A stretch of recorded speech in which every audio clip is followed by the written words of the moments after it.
Welcome to Luca is a Billionaire, where the only thing I invest in is your answers. You start by preparing both devices so pairing works first try. Enable Bluetooth on your iPhone via Settings or Control Center. This powers the radio. Make sure the other device is charged and in pairing or discovery mode, because devices broadcast only when discoverable. Once done, keep them close, about 3 meters or less, to avoid dropouts. You're laying the groundwork so the iPhone can see the device and begin a reliable connection immediately. You now initiate the actual pairing process on the iPhone.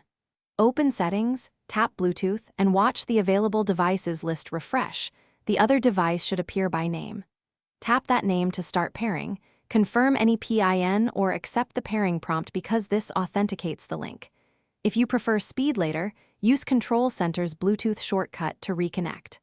Also, make sure device permissions, audio, contacts, are granted so functionality, like calls and media playback, works correctly. You finish by verifying the connection and addressing common failures. Check that the iPhone shows connected or that audio routes to the device. Test with a sound or call. If it fails, first toggle Bluetooth off/on and restart both devices because cache states often block pairing.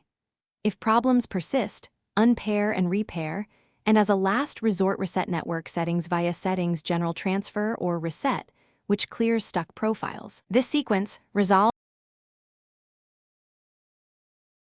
Thanks for watching and please subscribe. It's the best investment you'll ever make.